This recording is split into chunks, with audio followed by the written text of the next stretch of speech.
well, thank you all for coming and coming to my keynote. Ook leuk om even weer in Nederland gewoon voor een publiek te staan. Yeah, so I don't remember the first time, but I've heard the saying that everything is connected, at several points in my life. And although I don't want to debate whether or not everything is connected, I have found that connections can really be found everywhere. They really are a part of us, of the world. From connections between people, between cultures, within language and nature itself. Some being literal connections, and others connect us across time, while others only exist through the meaning we as humans give them. And in these days, when more data is being collected every day than we could ever hope to explore, the variety in connections being gathered is opening up the possibilities to visualize more of these often complex networks. So it's true, I started out as an astronomer, then became a data scientist, then figured out that data visualization kind of brings creativity back in my data science, so I went to data visualization. And so that's how I kind of ended up doing data viz. But I've been focused on it since 2015 now, and I like to take on the bigger data sets, those that have a lot of diversity, so I can show context and other stories besides the main insight. And ever since I started freelancing in 2017, I noticed that a lot of my projects can really be seen as revealing connections. Some subtle, some very obvious, some ending up as actual network visualizations, while others use a different visual form to best display the insights. And during this talk, I'd like to take you through some of my favorite connected projects to reveal the ugly truth that goes into creating these big and elaborate, often interactive visuals and stories. And I think when most people think about connections, they probably think about, family ties. How are you connected to your parents, your grandparents, great-grandparents, and so on? And a few years ago, I did a year-long collaboration called Data Sketches with another DataViz freelancer, Shirley Wu, who lives in the States. And we had 12 projects, 12 months, 12 projects. And each of these projects had a different theme, and we would create a big data visualization about it. And one of these themes was presidents and royals. And I've always been intrigued by how intermarriage the royals really are. Are they all cousins twice removed, or is it closer or farther than that?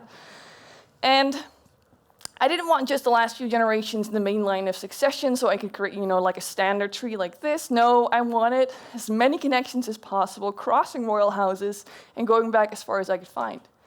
And thankfully, though, there was a data set of 3,000 people connected to all European royal houses going back more than a millennia. It was on this amazing-looking website. Something I learned during data sketches is that the quality of the website design says nothing about the quality of the data set. But yeah, it was from 1992, so I did have to spend an evening on Wikipedia adding a few more generations in the main line of succession, also looking up some other famous royals in the meantime. But the problem that I generally have with network data, kind of connections data, is that it's very hard to draw anything less abstract than just circles connected by a line. And that's because the best way to visualize a network of connections is so inherent to the actual connections within the network. So what I generally tend to do is just plop all of the data on my screen, set up the network with its most basic settings, and then see how it looks and continue from there. Which I did in this case as well. Just, everything basic, and I got this. Everything exploded out of my screen. So I thought, well, I'll put in a little bit more gravity, see how that looks. But then there was this tipping point, and I was just left with a useless hairball. Coloring everybody by year of birth didn't really help. But in a browser, you can play with the laws of gravity. So I pulled the web apart by year of birth, which was better. But it was still a rather uninsightful bundle. And it may not appear like it, but at this point, I'd already spent several hours in playing with the network settings, trying different kinds of connections, adjusting my data. And I was, this was a personal project done in my evenings, so I was kind of ready to just give up and try a different angle, like, how much are the royals spending these days? But I gave it one last shot. And that's when I decided to focus on the current royal leaders. So I placed these in a line, the big circles, and then I let the vertical gravity depend on which of these royal leaders they were most closely related to. And that's when I finally saw it, insights. For example, the late Queen of England and Queen of Denmark and King of Norway are quite heavily interconnected, but that the Prince of Monaco line separated from Europe over 200 years ago. And only once I had a handle on the story, the insights of this data set, did I really start thinking about the design aspect. And yes, as an astronomer, I'm very biased by space. And I like to make things space-themed a lot. And so, networks often remind me of constellations, and that's why I turned everybody into a little star in a starry night. No other reason, literally. And, here's the final visualization, rotated 90 degrees so you can better sort of fit it on a screen. And because I wanted people to understand the connections within this network, I added 2 types of interactions. So you can hover over any person and see how far 6 degrees of separation reaches into this web, which for this person, Pauline of Württemberg, I believe she's being called the grandmother of Europe because she's connected to 6 world leaders within only 6 steps. And we can hover over and click on anybody. Maybe here we have the late Queen of England. And then here I believe we have Sissy. And we can see the shortest path between these 2. So these 2 are not quite closely related, probably closer than we are to Sissy. But the Queen of England, late Queen of England, and King of Norway are really, in fact, family. Although thankfully, though, it appears that in the last 100 years, the royal lines have started to separate because science thankfully showed them that, intermarriage isn't that good for the health of your offspring. Too bad. So I was connected to The Guardian US by a mutual friend. And through the Gates Foundation, they have an entire section on their website that focuses on homelessness in America. And for a flagship piece, they had been gathering data about bus tickets, about how homeless people were given free single-way bus tickets to leave. And so, they've been gathering data for a year, and they were looking for someone to bring the insights to life through visualization.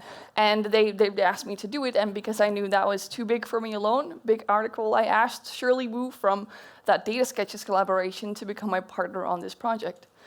And with my data science background, I took the data analysis and cleaning part on me. And of course, all of these cities and shelters, they'd send over PDF files and Excel files, and each looked completely different, which was already sort of a chore to bring into line. But the really bad part came in the shape of typos and state errors. Because to properly know where these homeless people were moving to, I needed existing cities for each destination. So I had a data set of official US city names, and then I wrote a collection of fuzzy text matching techniques to come up with the actual city in cases when an exact match wasn't found. I did make sure to sort of have something where I could manually assess each of the automated corrections, but I also spent hours on Google trying to find the actual city when even the fuzzy matching wasn't able to figure it out. And that's how I found out that the US should never have created 4 states that start with the letters MI. That's been hours of my life.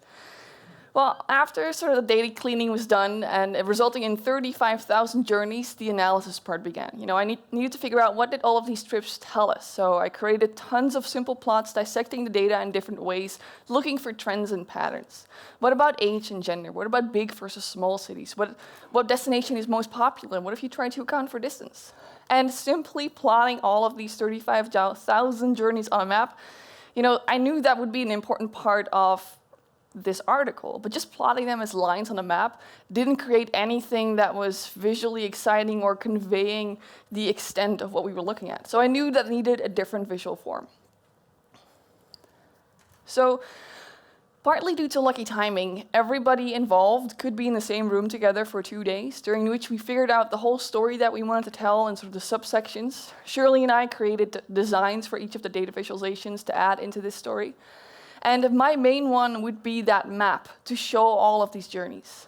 And I realized that this map should become animated. It should show each of these single journeys as a little streamlet, starting from its origin to where they were actually moving to. And then over time, these circles would grow behind the places where the homeless had moved to. Well, back home, I started on this animation. Of course, you start out really simple. Everybody starts and ends at the same time. You refresh the page. It automatically reloads, of course, and then you see this, all of these little USs growing into the bigger one, which you actually can't see because the gray is not showing. That's going to be fun for the rest of this talk as well. There is a big US there as well. Well, I thought, a little bit more stuff adding, making everybody have the same speed. But then you got these shock waves across the US, not a good metaphor. And so, you add more and more, and eventually it starts to look like something that I was actually going for that, works across a timeline. And I spend, I don't know how many hours on just trying more different things, adding more stuff into it, like being able to follow a person for a little while. But in the end, we realized that, just having all of these people, seeing all of these homeless people moving across the US was more than enough for what this visual was really trying to do. So I always forget. Is it this? It is this. To go to a different tab because Guardian doesn't allow iframing. So here we have the article, and here is that map of the US. And for those that maybe don't know of it yet, but this sort of technique where the chart stays in place is called scrolly telling. And it makes sure that the visual changes to what our text is actually mirrored on top of it. And here we have that animation. And really, again, the purpose of this animation is to just convey this feeling of how many people, how many homeless people are being moved across the US, and that they are going to places all over the US.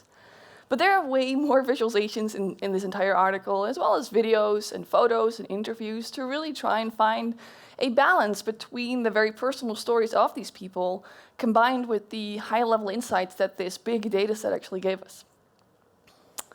Can I do it again? Yes. So now we're going to look at connections between the many different cultures that we have on Earth. So since 2003, UNESCO has been gathering and safeguarding an ever-growing list of intangible cultural heritage, which can be anything from practices, knowledge, and skills that people see as being part of their cultural heritage. So about 40 new elements get added to the list every year, and you can browse. The entire list is in this not so very inviting table. And if you click on something, you get more information as well as videos and photos. But there's something else here in the lower left that you can't read. You don't have to read it. But it's called concepts. And there are primary and secondary concepts. And concepts is basically their word for tags. So experts of these cultural elements have extensively tagged each of them. What are they about? And if you look at the different tags of all of these sort of cultural elements, it's no surprise that some of them have the same tags, like vocal music being a part of all of these except for one. And one man within UNESCO had this vision where people would really be able to see and interact with these connections, to understand that maybe cultural events from places on the other side of the Earth were very similar if you just kind of looked at the shared concepts. And he had convinced management to give him some funding, and he hired someone from the back end, and then he reached out to me to ask if I would do sort of the visual side. And he was very upfront in his first email. There were, at the time, about 450 cultural elements. Some countries and regions had to be included. World Heritage sites are sometimes associated with cultural elements. And there were 1,000 different concepts, these tags. Together, that creates about 2,000 nodes, which is more of the technical term of entities within the network. And between them, they shared a whopping 12,000 connections. And I have to admit, I was not sure at all if I was ever going to be able to untangle that web, because the royalty project from before had 3,000 nodes and only 4,500 connections. And that already sort of proved almost impossible to get into some sort of shape that provided insights. However, as a freelancer, I did not want to say no to UNESCO, so I kind of just crossed my fingers, hoping that future me would figure it out. And as with the royalty project, I completely skipped any kind of sketching phase. Usually I do a lot of sketching, but just plopped all of the data on the screen and then let the network stuff do its thing. And as expected, I ended up with hairballs. Giant, infectious disease-like looking things kept appearing on my screen no matter what I tried. But there was thankfully one aspect of the data that saved me. Not all of these connections were of equal importance. If we go back to those concepts, like I said, there are primary and secondary ones. So the tango has dance, instrumental, and vocal music as its primary ones, and a lot more secondary ones like choreography and emotions. And although UNESCO didn't want me to aggregate away these secondary concepts, these connections, they were okay with me just focusing on the primary connections to create the network, to place the network in a way. So I temporarily filtered out anything that wasn't a cultural element or a primary connection. And then I saw this. And so the yellow dots here are the cultural elements, and all of the concepts are kind of the other stuff floating around, really tiny because I didn't want to have like overlap problems and whatnot. But this was definitely no longer a hairball. I was actually starting to see the structure in this network. I could actually start to see communities even, which in network analysis, you talk about communities when you have groups of entities, of nodes that are more heavily interconnected than they are to the rest of the network. And smart people have written algorithms that can locate these communities, and then I can use that to, for example, color each community differently, which is what I did here as well. And yeah, the lines are a bit difficult to see, but I could definitely see these communities. We have green over here, there's like a lilac over there, and a dark purple over there. So this was looking very promising. And then I thought, well, you know, these nodes, these concepts, I want those that have a lot of sort of connections, those that have a high degree, I want those to be very big because those are apparently like important concepts. Vocal music is an important concept, family is an important concept. And it creates a little bit of visual diversity if you have things of different sizes, things of different, not everything is the same in a way in a visual. But generally, though, in a network visualization, it randomly places all of the dots, you know, on the screen in a way, and then does all of the calculations. Sometimes, however, that can result in a lot of tanglement because they sort of can't move through each other. It's like a giant knot of your iPhone things when they still have wires. And because I knew what belonged together, I figured, well, instead of placing them randomly, I will give them a starting point. And I would place them all according to their communities, and then I would let the network algorithm do its thing. And when I saw this, and again, the lines are hard to see now, but you can definitely see that a lot of these circles stay very close to that initial starting point, only moving apart because I don't want them to overlap.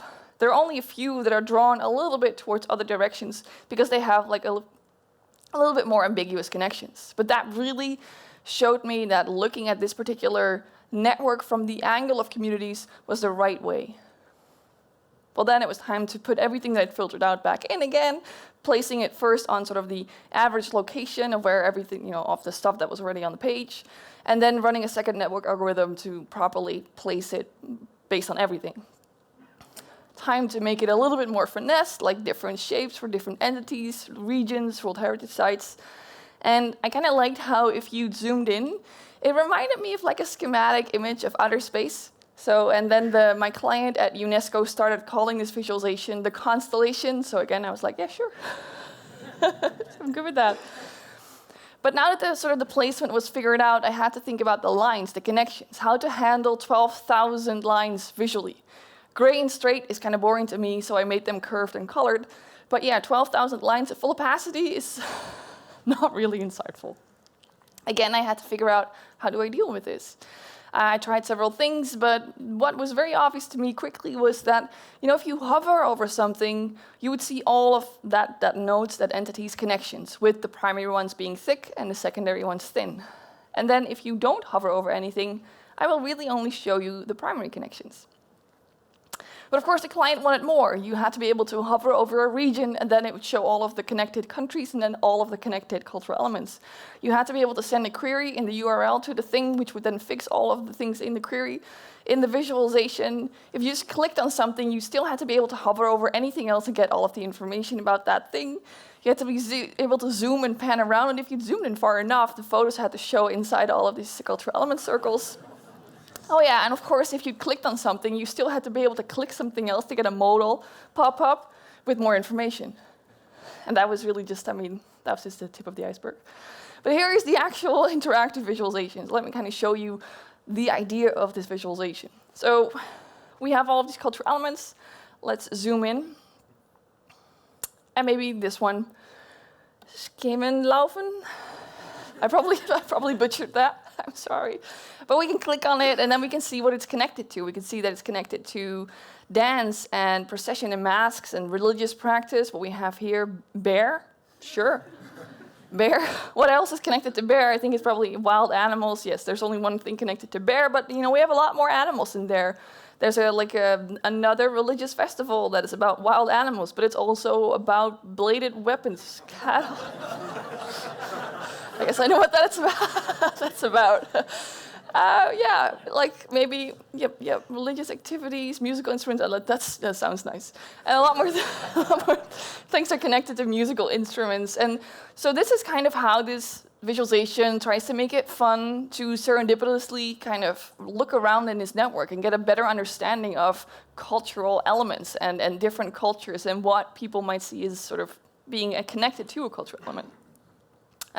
This turned out to be a very fun project in the end once I sort of figured out how to handle this network, and I'm very happy that UNESCO was so, how do you say that, meedenkend, thinking along with trying to figure out a way to handle this network. So now, again, if you think about it, there are also connections within language, depending on how you look at sentences and connections between similar sentences. So Google has been asking data visualizers to create data-driven stories with Google's data for a few years now. And I already made one for them about the most translated word. And now they asked me to do another one. And I was thinking about, what do I want this to be about? And it was pretty clear to me and my contact at Google that doing something about pets would be cool. So I've had these two cute little fluff balls in my house for a year now. They're like much bigger now. And they're adorable, but I'm also on Google quite often to, it's like, why? Why the need to climb into anything box like, why this, why that? And I thought, how do people in general use Google to better understand their pets? So the approach was that I would get the most popular questions about cats and dogs that start with the words why. So why does a cat? Why do cats? Why does my cat? And then the same for dogs. And then look for trends and patterns and funny things and make that into a story. And I drew this sort of sketch around what I wanted to create. And this is literally sort of what I sketch and then share with my clients, this kind of roughness, because then they don't look at the color blue exactly, but just kind of the idea that I want to convey. And it was this sort of sentence tree where I would break apart all of the sentences into their words and would build it up again into kind of like a tree-like structure so you could see what the most popular questions would be. But let me try and explain that a little better. So I ended up with 2,000 of the most popular questions about cats, and then the same for dogs. And for that, I can say, well, give me all of the questions that have the word like as the first word. So let's say, why do cats like? And from that, I can look at things that are again the same. And there are actually 3 sentences that have the word boxes as the second word. Why do cats like boxes? So I can combine that one step further. If I do that for all of the words in all of these sentences, I can actually create this sort of tree where, again, you can't say the lines. But I can build up like a sentence again if I follow the line from left to right. So, why do cats like to need or go in the bathroom with you? That's funny. Why do cats like to be smacked on the butt? Oh, they do? I've never noticed that one before. Anyway, this is taking up too much space, though. So I wanted something where, it would be closely connected to that central word, but also scale it so you could see what sentence was most popular. Why do cats like boxes is more popular than why do cats like milk. But this was only a small part of the total data set. I wanted to create this, but then for all 2,000 questions at once. And so I started out with a simple network again. I added lines. I thought, maybe distance could be something like how many words you are. But I also really needed to increase the size of these circles because I wanted to put as many of the words that these circles represented inside the circles. However, now it was really impossible to see who the parent was, the parent circle, and who the child was. These were just kind of gray, blurry lines going outward. And so I then had to figure out a way to make that more clear, like starting out by grouping all of the children of the same parent, but then it was still not clear who the parent was. And I would sometimes get the strangest things where I still do not know why these circles start rotating. I honestly think it's like an ill-fated random something, because my code was like, I would just undo my code, refresh it, and then it would not do it again. Anyway, I would have like bigger ideas that I would first draw out to see if it made sense, and then I would spend hours actually programming it, like here where I put every child into like a bigger circle with just one line to the parent, but it was just not visually exciting or conveying what I wanted it to convey. I would have chaos from time to time, and I tried, I don't know how many different things to try and make these connections clear, the parent to the child, to another child, and so on. In the end, I even made it sort of draggable, so I could just do it manually and see how that would look, and it took me about 2 hours to do this right-hand side. And I took a step back and then looked at it. It's like, this is still not making me want to investigate this, try and see what I'm actually looking at. So that was about 40 hours after starting on that very first initial like simple network, and I finally threw in the towel and just gave up. But it's a client project, so you need to deliver something. So I kind of took off my blindfolds of wanting to create this giant sort of sentence tree and looked back at everything that I'd done during those 40 hours. And I remembered that at some point I'd cut the connection to the central cat circle, like the middle one, so that each branch would become its own mini tree. Of course, that didn't work out the first time, but I remember thinking that these mini trees actually looked a lot more insightful and fun and like these cute little things than what I tried with everything else. So I thought, well, what if I sort of create a big bubble and then place all of these sort of mini trees inside of that, and then all of these bubbles are on the page. And we'll see how the gray works. Yes, there are gray circles here in between the pink ones. So I placed these, they are really there, gray circles on the page, and then I let like a non-overlap algorithm place them to fill up the entire space. And then I would run a separate sort of network algorithm within each of these bubbles, in web workers though, because that's easier with so many networks. And when I saw the final result, I was probably biased after 40 hours of failure though, but I finally felt like I found a good compromise between giving people access to the entire data set while not feeling too overwhelming. Especially when I then really focused on the design, where I made things very colorful and whimsical and sketchy, and I mean like literal sketchy, not like everything is like sketchy drawn. And I wanted to create something where people would really want to move their mouse over the screen and see what comes up. Like why do cats rub their face on everything, or rub their face on you, or spray? That's probably not a fun one. Meow when I sneeze. Meow at the window. There are fun ones in here. There's one where, why does my cat poop in the litter box and pee outside? And then there's another one, why does my cat pee outside and poop in the litter box? It's like they should talk. But of course, this wasn't the only visual on the page, so the entire process started again with new visuals. I tried I don't know how many color palettes and font choices. I'm sure you have the same thing with many projects.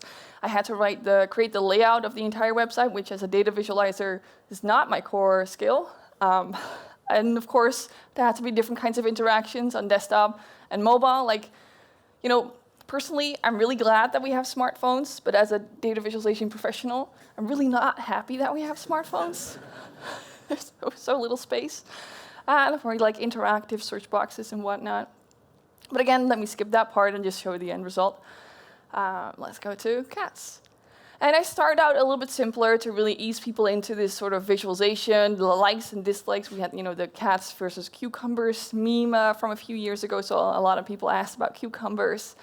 But people ask about purring and meowing and all of these other sort of general things. And then once they're still here with me, I give them access to this full sort of visualization. But we can also look at the same data set in different ways. There is a difference between the most popular questions versus what people ask about my cat versus in general about cats. Like people ask smelling and throwing up and drooling and sneezing about their cat, but that's nowhere near in the top questions for cats in general, which makes sense. And of course, cats versus dogs. Again, I think this is the biggest project I've worked on still, but it was just such a fun data set to keep playing with and being surprised by that I just kept on sort of adding stuff on. Thankfully, Google kept increasing the budget. I did have to work in my vacation. I was like, yeah, okay, I can do that. My partner drives, I program. But there are way more ways that you can have connections. You can have connections in the way a company is organized. You have connections that are different between people than family ties, like friends or lovers. You can have connections within how a system operates, within tasks calling other tasks, calling other tasks. You can have connections between in time, like all of the fights that one character of Dragon Ball Z has actually fought in. I wish I could have told you about this one too, but time.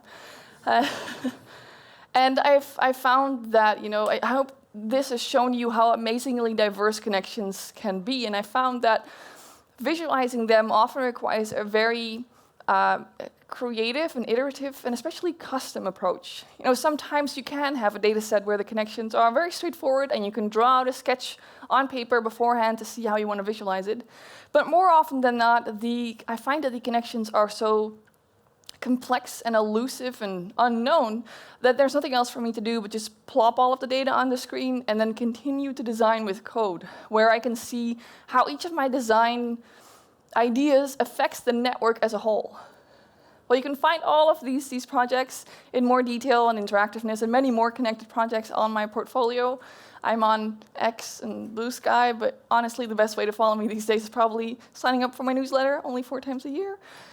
Because honestly, I feel like nobody sees something that happens on those 2 platforms anyway. And finally, thank you very much for your attention.